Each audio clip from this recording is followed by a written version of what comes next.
Un espacio dirigido a la reflexión y análisis sobre el magisterio social de la Iglesia. Un panel de altura que discute la realidad actual guiado por los documentos magisteriales. Los expertos ya están listos para arrancar tu programa Iglesia, Estado y Sociedad. Saludos a nuestra audiencia.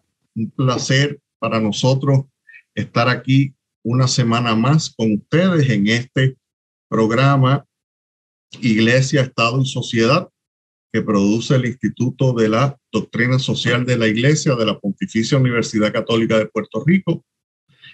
Este espacio en el que queremos reflexionar sobre la doctrina social de la Iglesia y mirarla en su aplicación práctica a las situaciones cotidianas que cada uno de nosotros vivimos, para que nos ilumine nuestro camino y nos ayude a poder alcanzar el ideal del bien común, ¿verdad? De la justicia común y de la, ¿verdad? Y de toda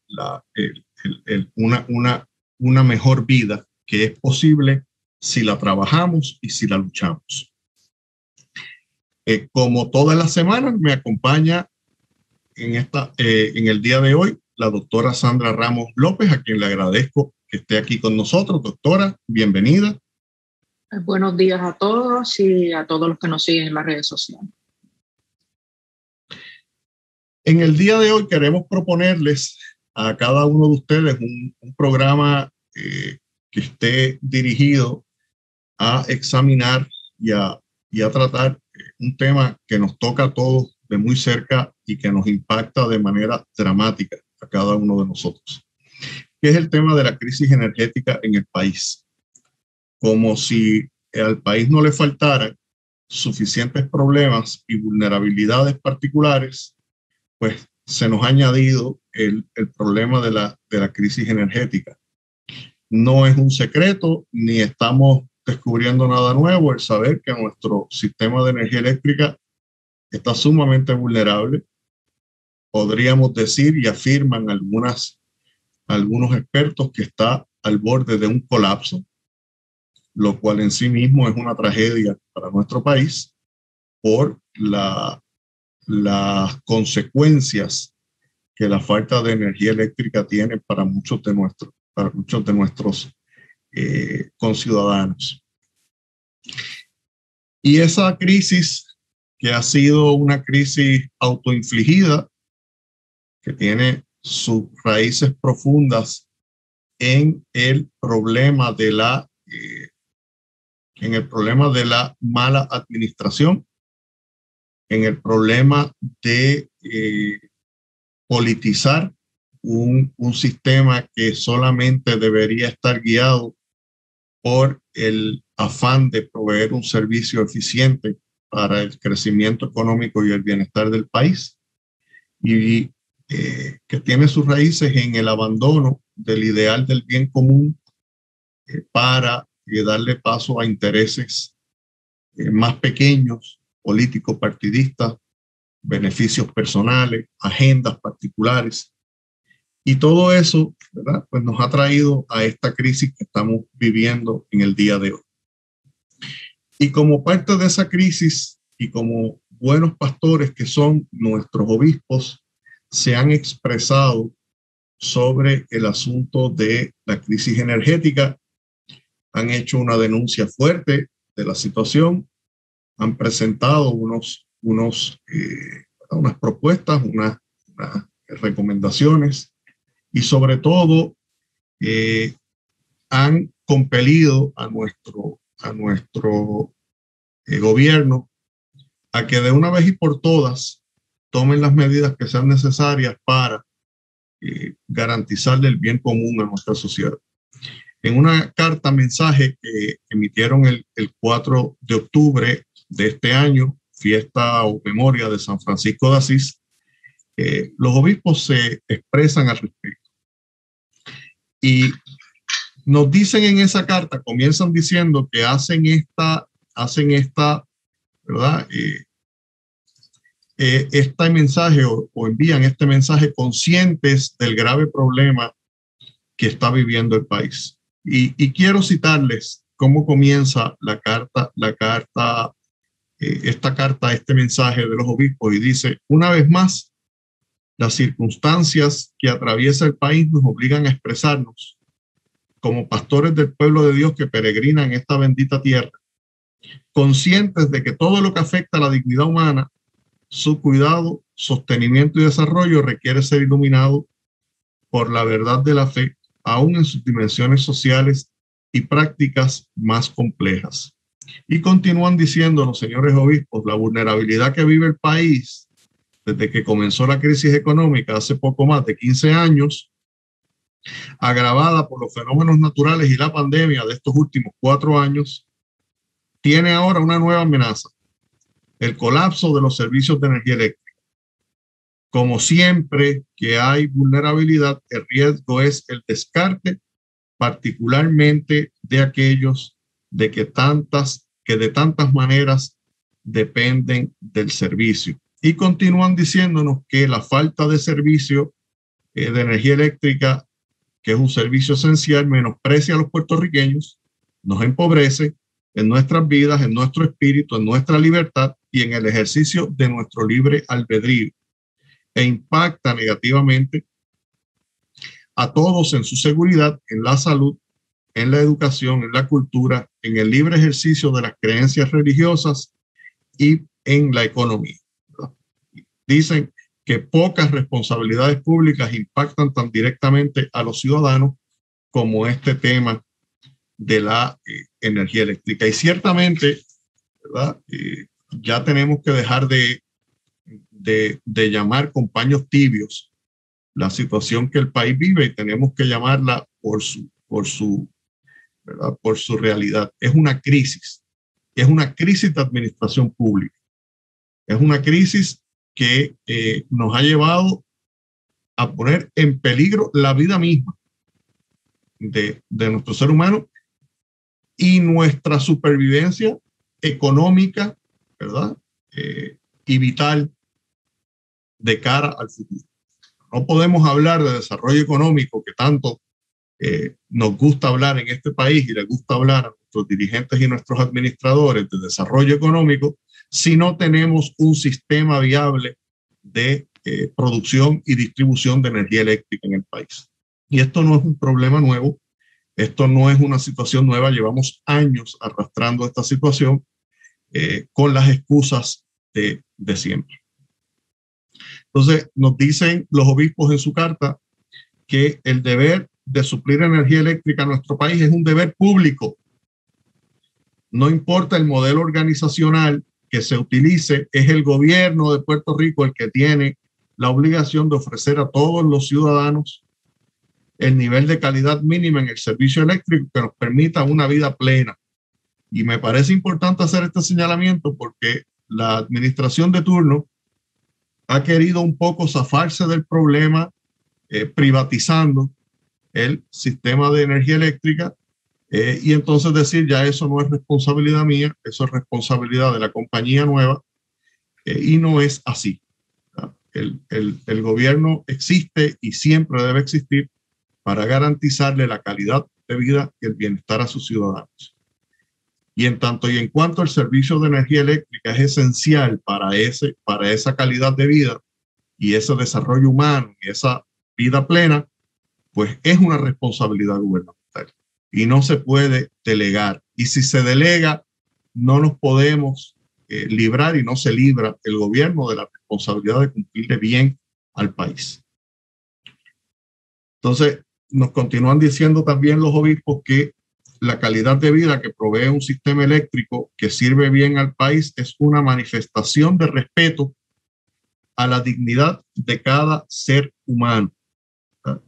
Y dicen que no es tolerable que ya pasada más de una quinta parte del siglo XXI se pretenda que en Puerto Rico se viva en la forma en que se vivía hace más de 80 años en cuanto al acceso a servicio eléctrico, sobre todo cuando el riesgo, al igual que después del huracán María, es el de la posibilidad de pérdida de miles de vidas humanas.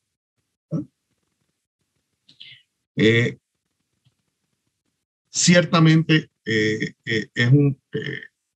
querer obligar, y el obligar, no el querer, el obligar a los puertorriqueños a que vivamos en una situación precaria como se vivía a mediados del siglo pasado, ¿verdad? En cuanto al asunto del acceso a energía eléctrica y a servicios básicos, pues ciertamente es una injusticia. Es una injusticia y no es algo que el pueblo de Puerto Rico se merezca ni debamos aceptar tampoco. Los obispos continúan haciendo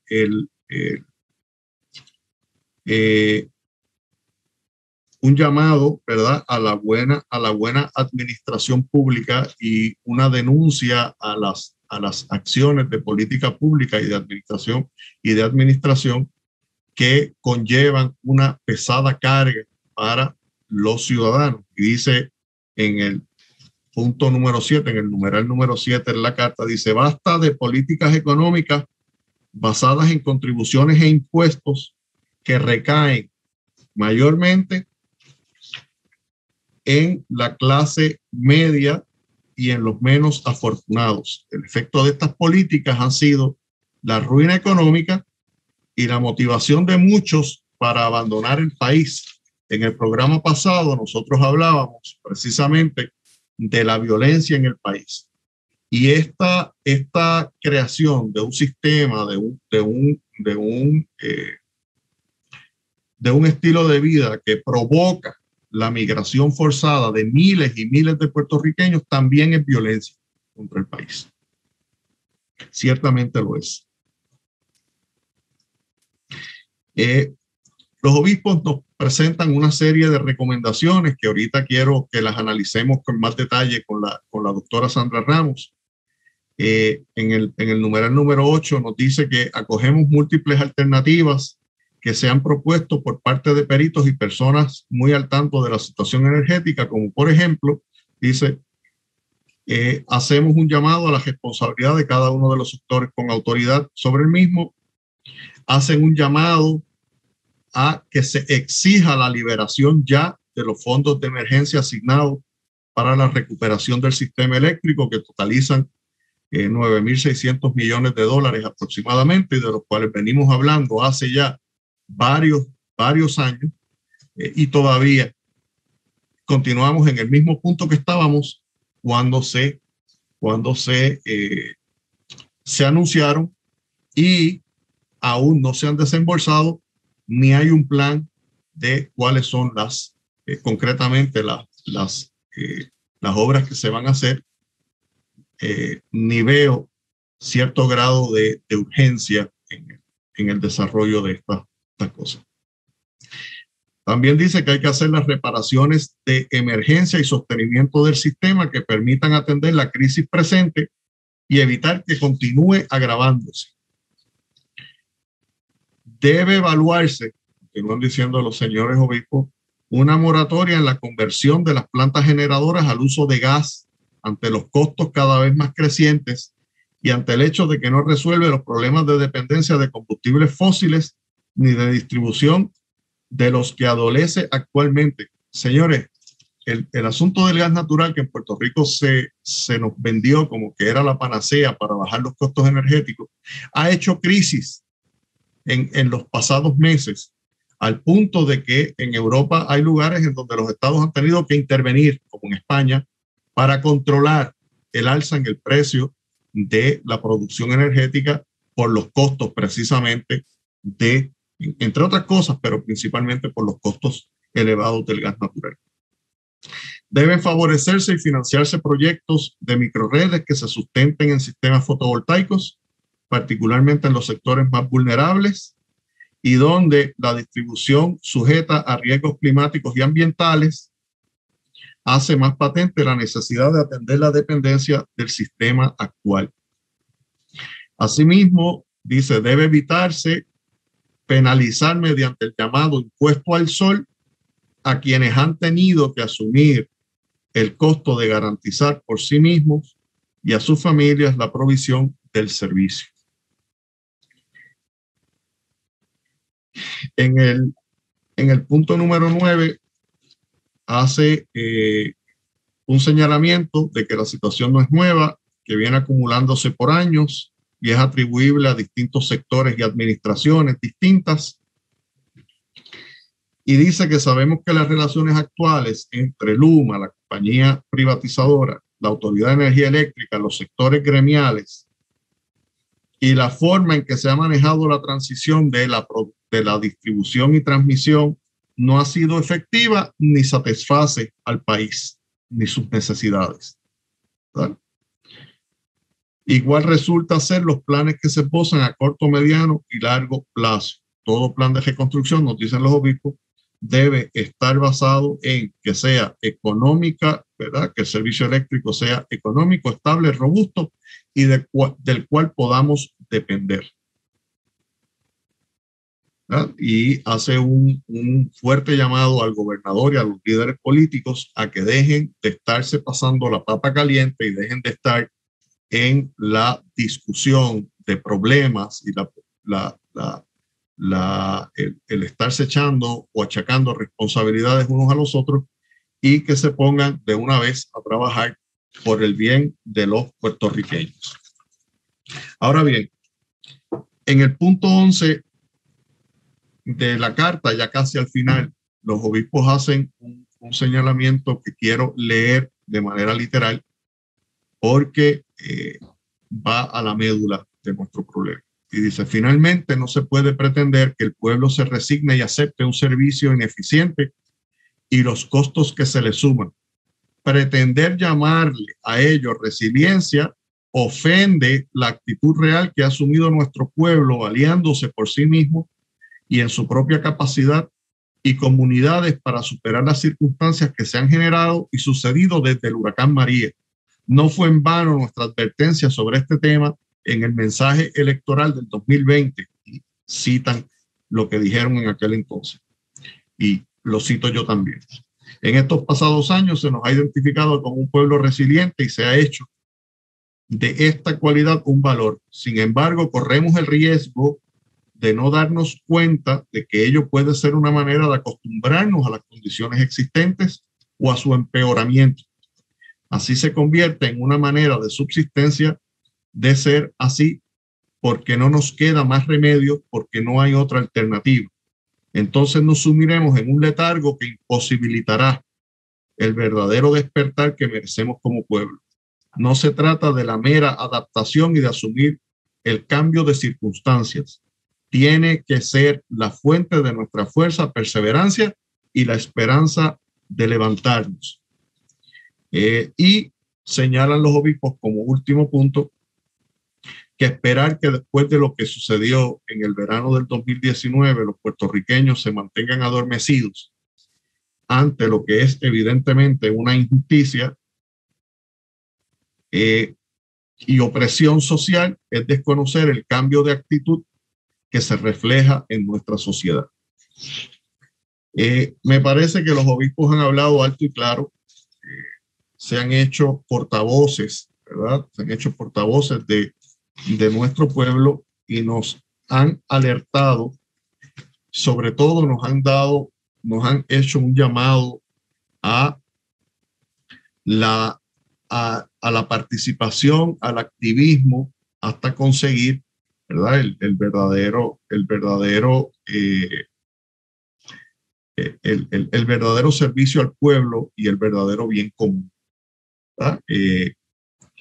Si se dan cuenta, los obispos no solamente hacen la denuncia, también lanzan propuestas. No nos podemos quedar en la denuncia ciertamente es importante, pero también es importante la propuesta, y ellos se hacen eco en esta carta pastoral de varias propuestas que se han hecho en el país para mejorar el servicio eléctrico, pero que han quedado o han caído en oídos sordos para nuestra administración pública. Y sobre eso quiero que vayamos y hablemos en el próximo segmento de nuestro programa, porque hemos llegado al momento de hacer una pausa, así que en breve regresamos con este tema. Iglesia, Estado y Sociedad.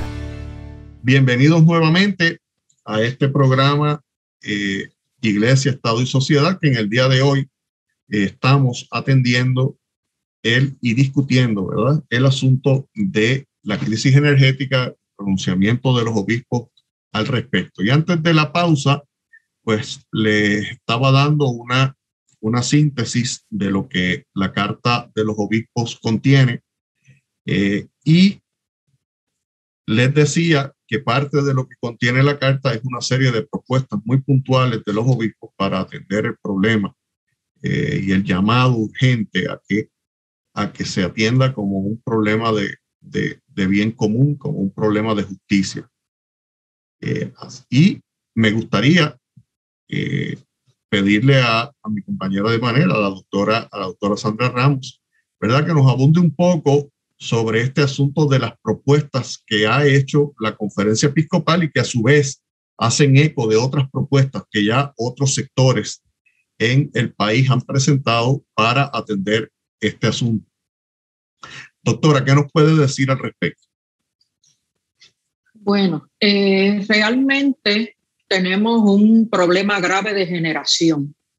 Si nosotros vamos a la página de la Autoridad de Energía Eléctrica, que estoy consciente de que muchas personas entienden, ¿verdad?, que no tienen que entrar a ella, pero sí sabemos que la Autoridad de Energía Eléctrica todavía tiene la función de generación. Nosotros vamos a ver en ese informe, que es del 3 de octubre y que nos da una idea de la crisis que tuvimos hace unos días atrás, de que realmente había muchísimas plantas fuera, ¿verdad?, en términos de San Juan 7, 8, la 10, si seguimos, ¿verdad?, observamos la de Aguirre, la 5 estaba fuera, ¿verdad?, para que tengamos una idea de todas las plantas, ¿verdad?, que tenemos fuera, ¿verdad? Y en ese sentido, cuando nosotros observamos el resumen completo de la generación en términos de megavatios, es 2.253 versus la capacidad que se supone que esté disponible, que es de 3.600. Claro, esa capacidad disponible incluye la reserva operacional de 1.093 megavatios, pero la realidad es que el consumo está en 2.378. ¿Qué nos dice eso? Que estamos por debajo, se estaba generando por debajo de el consumo real, a pesar de que hace 2 décadas nosotros teníamos un consumo muchísimo mayor, que superaba los 4.000, y a pesar de que el consumo es menor, todavía seguimos viendo el problema de generación. ¿Por qué estamos viendo el problema de generación? Pues por la falta, obviamente, de mantenimiento. Por otro lado, ¿qué le corresponde a Luma?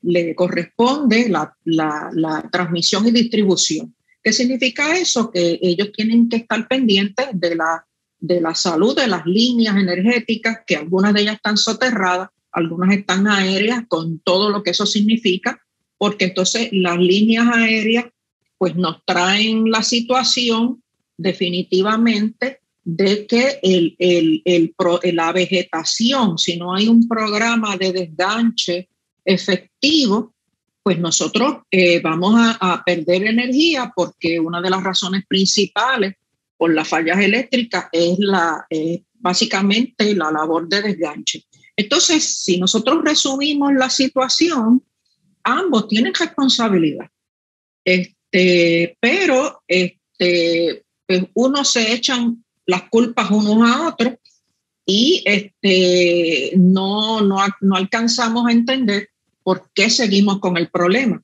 Cuando nosotros observamos en ese mismo informe de la Autoridad de Energía Eléctrica cuándo es que se proyectan las reparaciones, las más cercanas están en el periodo del mes que 2021 hasta enero del 2022. Y hemos escuchado obviamente comentarios de que las plantas de generación como AES y la gas van a entrar en procesos también de mantenimiento, o sea que se van a desconectar.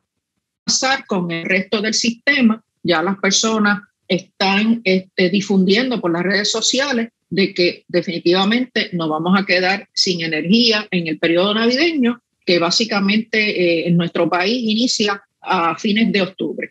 Pero un poco para darle un poco, ¿verdad?, de esperanza a los que nos escuchan y a los que nos ven por las redes sociales, nosotros podemos, ¿verdad?, observar cuáles son las alternativas que están disponibles, ¿verdad?, tomando en cuenta que vivimos en una isla en el trópico, que contamos con sol suficiente, pero realmente aquí conviene destacar la frase de Albert Hirschman en 1970, que decía que la opresión de los débiles por los incompetentes y de los pobres por los vagos. Eso básicamente resume, ¿verdad?, el problema que tenemos, y esta cita, ¿verdad?, de su libro, ¿verdad?, Exit, Voice and Loyalty, ¿verdad?, Response to Decline in Firms, Organization and State. Y esto lo que está hablando es de una burocracia, ¿verdad?, perversa, de un sistema eléctrico perverso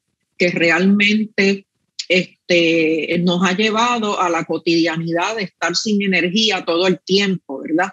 Y entonces, un poco, ¿verdad?, resumiendo cuáles son las fuentes de energía renovable que pudiéramos considerar, la favorita, la que está en boca de todos, ¿verdad?, es la energía que se obtiene del sol, ¿verdad? Una de ellas, ¿verdad?, es la solar fotovoltaica, ¿verdad?, que aprovecha la luz, y la solar térmica, que aprovecha el calor del sol, ¿verdad? Sabemos que en periodos, ¿verdad?, de huracanes, donde se va a reducir la disponibilidad de esa luz solar, pues tenemos que tener unas reservas, ¿verdad?, un sistema de baterías que nos ayude. Pero una de las limitaciones de las fuentes de energía renovable es que necesitan un respaldo, porque necesitamos mantener un sistema energético que funcione todo el tiempo por la situación de que algunas personas necesitan estar conectadas para mantener la vida, ¿verdad?, y no perder sus alimentos. También tenemos la energía eólica, pero sabemos que se obtiene del, ¿verdad?, y no está disponible a la velocidad que nosotros necesitamos. Nuestro sistema energético fue el ejemplo del hemisferio en el 1970, ¿verdad? Sabemos que empezó en el 1948, pero continuó un desarrollo increíble en la década de 60 y 70, lo que nos llevó a ser un ejemplo. Y utilizábamos, ¿verdad?, por eso es que se llamaba fuentes fluviales, porque se usaba la energía hidráulica, y se está conversando para poner a funcionar esas plantas de nuevo, ¿verdad? Y esa es la fuente hidroeléctrica, que es la energía que se obtiene de los ríos de corrientes de agua dulce. Algunas de las fuentes de energía renovable que son interesantes y que no hemos escuchado mucho de ellas, pero son una posibilidad, es la biomasa, biogás, que realmente estamos hablando de la energía que se extrae de la materia orgánica. Fíjense que hace unos días atrás nos estábamos quejando, ¿verdad?, del sargazo como un obstáculo que causó la falla del sistema, y volviendo que es un tema de mantenimiento, ¿verdad? Y realmente hay tecnología que nos ayudaría a aprovechar ese sargazo, ¿verdad? Y que no hemos explorado. También tendríamos la posibilidad de biodiesel, que es un combustible orgánico que lo podemos utilizar para la automoción, ¿verdad? Pero que utiliza, ¿verdad?, los aceites vegetales como el cáñamo, que es otra de las industrias que se está pensando desarrollar, y este es uno de los múltiples usos que tendría el cáñamo, y también otros aceites como soja, girasol, ¿verdad?, sean aceites usados o no. Y eso pues nos da una doble oportunidad de disponer adecuadamente de los aceites usados y al mismo tiempo producir energía. Tenemos también la posibilidad de bioetanol, ¿verdad? Que tenemos el ejemplo de Brasil, que tiene combustibles que funcionan con etanol. Y estas fuentes, ¿verdad?, de energía renovable de bioetanol usan el maíz, el trigo, el sorgo, la cebada y la caña de azúcar, además de la remolacha azucarera. Claro, en el bioetanol, si no utilizamos de forma inteligente esta fuente, pues nos traería problemas de escasez de maíz, ¿verdad? Donde si consideramos que el maíz puede aumentar de precio si descartamos el uso que tiene el maíz y el trigo de alimentos y lo concentramos en el uso de fuentes de energía únicamente. Así que siempre tenemos, ¿verdad?, en esa exhortación, ¿verdad?, de la Carta de la Conferencia Episcopal, todas estas fuentes de energía, además de la geotérmica, además de la energía que se obtiene de las mareas, la maremotriz y la ola motriz que se obtiene de las olas, todas ellas las tenemos que usar de forma inteligente, porque no podemos producir una escasez de alimentos para producir entonces energía, ¿verdad? Que hay una exhortación del uso de estas alternativas, poner la ciencia al servicio de la humanidad, ¿verdad? Y no provocar entonces problemas mayores. Fíjese, doctora, cuando usted nos menciona el asunto de utilizar estas tecnologías de manera inteligente, pues me salta inmediatamente a la ¿verdad? A mi conciencia el hecho de que es importante que cada uno de los puertorriqueños asumamos una posición de ser lo más energéticamente eficientes posible, ¿verdad? Que no haya derroche de energía eléctrica ni sobreuso. Que ciertamente no podemos tener un consumo desmedido de la energía eléctrica, porque eso simplemente va en contra del medio ambiente, tomando en consideración que en Puerto Rico casi el absoluto de la producción energética viene de la quema de combustibles fósiles con el impacto que eso tiene sobre el problema del cambio climático. Y otra cosa que me surge, doctora, a la conciencia, es el hecho de que estas tecnologías, principalmente la tecnología fotovoltaica,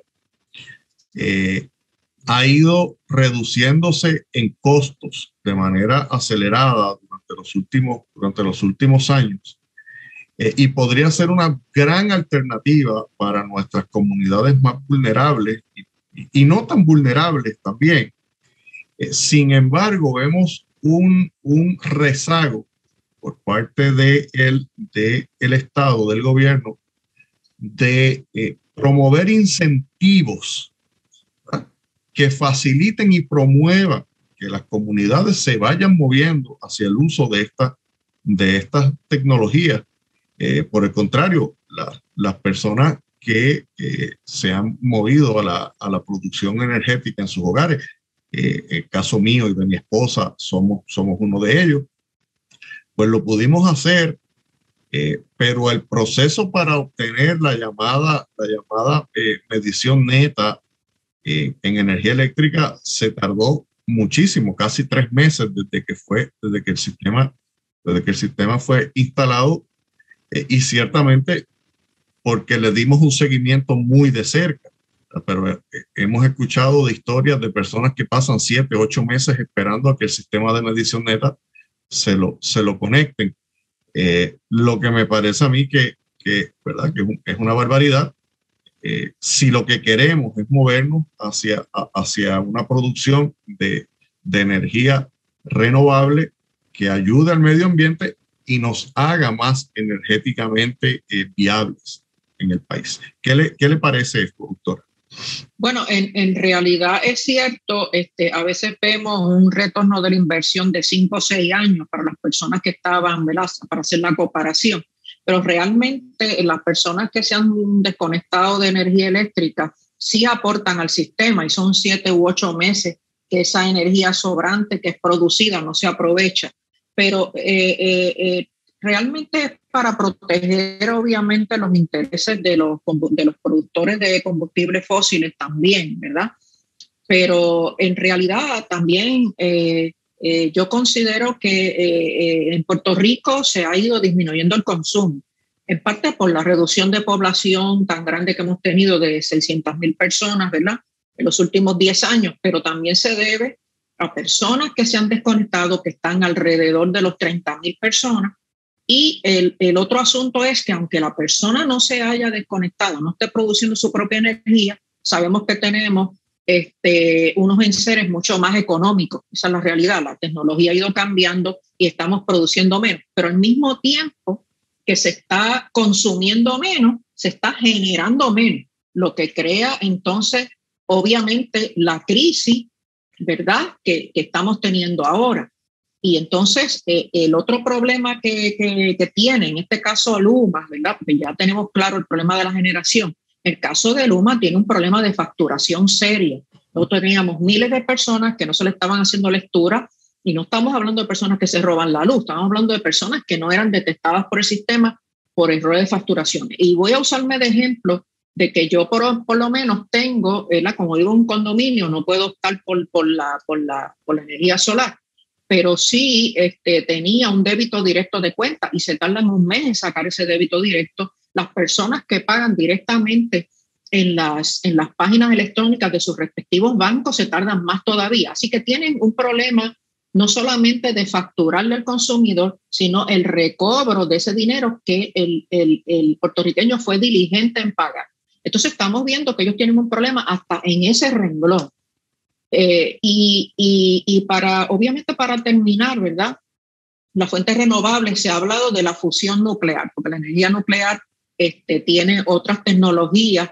Claro, todavía tenemos en nuestra mente, fresco en nuestra memoria, Chernobyl, ¿verdad?, y tuvimos también algunos problemas en los Estados Unidos, pero esa fuente de energía, a pesar de que es limpia, a pesar de que es segura y que es hasta cierto punto inagotable, pues todavía en el tema de la fusión nuclear está en fase experimental y las personas le tienen mucho miedo, ¿verdad?, en parte con razón, en parte cultural, y por lo tanto, pues no se habla de esa fuente, a pesar de que hemos tenido expertos en el área tratando de establecer algún tipo de negocio en ese tema. Muy bien, doctora. Me parece muy interesante y creo que debemos resaltar lo que usted nos menciona de los problemas de facturación de esta compañía Luma, que ha venido a privatizar el sistema de energía eléctrica.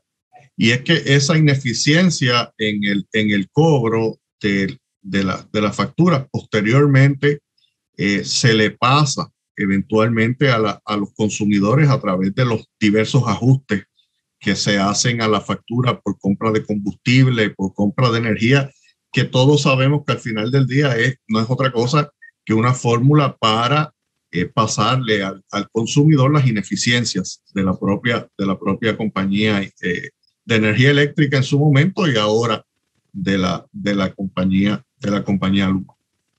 Me parece que este tema de la energía eléctrica es un tema muy serio.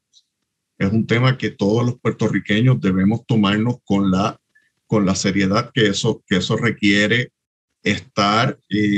ser vocales y estar activos en la exigencia de que se nos cumpla con el servicio al que tenemos derecho, porque no hacerlo es atentar contra la dignidad misma de nosotros como pueblo y como personas y con nuestra propia supervivencia. No podemos perder de nuestro recuerdo las 2,900 y pico de vidas que se perdieron durante el huracán María, principalmente por la falta de energía eléctrica y que por mucho tiempo se trataron de ocultar y hacerlas pasar por debajo del radar. sin que nadie se diera cuenta. Así que los obispos nos han hecho este llamado. Nosotros como iglesia tenemos que seguir esta lucha porque, como dicen allá en San Germán, donde yo me crié, se nos va la vida, ¿verdad? Con esta situación. Y mientras haya un puertorriqueño sufriendo por problemas de ineficiencia en el servicio eléctrico, todos los puertorriqueños tenemos que sufrir con él y tenemos que luchar con él. Así que ya al final de nuestro programa, porque el tiempo nos ha traicionado, no me queda otra que pedirles a cada uno de ustedes su compromiso con el país y con las personas más vulnerables. Y aunque usted se encuentre en una situación relativamente cómoda con el asunto del servicio de energía eléctrica, no pierda de perspectiva que hay personas sufriendo y que necesitan su solidaridad. Así que sin más, con esto despedimos nuestro programa. Los invitamos a que nos acompañen la próxima semana a esta misma hora, este mismo día, en otra edición más de Iglesia, Estado y Sociedad. Que tengan un hermoso día. Iglesia, Estado y Sociedad es una producción del Instituto de Doctrina Social de la Iglesia de la Pontificia Universidad Católica de Puerto Rico. Tienes una cita la próxima semana a esta misma hora, porque el análisis y la reflexión continúan. Iglesia, Estado y Sociedad, una producción de la Pontificia Universidad Católica de Puerto Rico.